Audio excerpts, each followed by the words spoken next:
Hello, I'm Quentin Roper and I am Director of Education for the Diocese of Canterbury. One of my favourite artworks depicts a girl being slightly buffeted by the wind, an outstretched arm almost touching a length of string that's attached to a red balloon. And behind her is a wall with shades of light and dark, and into that wall is etched the phrase, "There is always hope." You may already have recognised this as a Banksy. Over time, a number of thoughts and words have become associated with it. You wonder whether the girl is trying to recapture or release the balloon.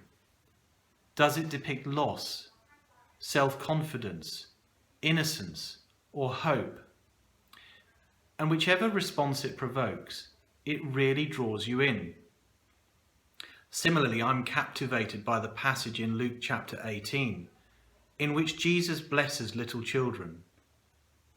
Those well-meaning disciples were determined to protect him from this perceived intrusion.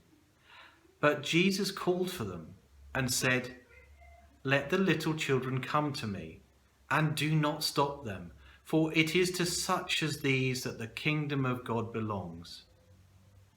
Truly, I tell you, whoever does not receive the kingdom of God as a little child will never enter it." I wonder what this story conjures up for you. Is it a slightly saccharine image that prompts us to sigh sentimentally, as if a child has joyfully presented the church congregation with a cotton wool version of the parable of the lost sheep? Yet there is so much more here. Children come to Jesus, welcomed unconditionally, to be at the very heart of the kingdom of God. And that's incredible. So then what brings me hope is when we listen and notice the kingdom of God as a present reality being expressed by children and young people. It happens when they are equal partners with adults in the life of the church, where their voices are heard and also where they know belonging and significance. And I'm deeply moved when we hear their voices prophetically, being courageous advocates for change and calling out injustice. I've thought of a couple of examples, amongst many I could have used, where I see those voices as real beacons of hope. One example comes from St. Martin in the Fields Church in central London.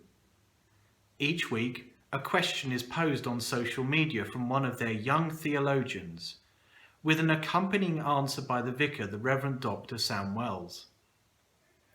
Recently, one asked, "How was God alive when the world wasn't created?"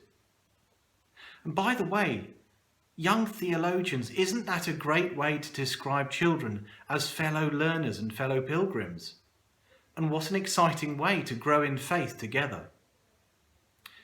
The second example is Greta Thunberg, who calls out injustice and apathy in our caring for creation. At only 16 years old, she told MPs at Westminster, "We children are doing this to wake the adults up.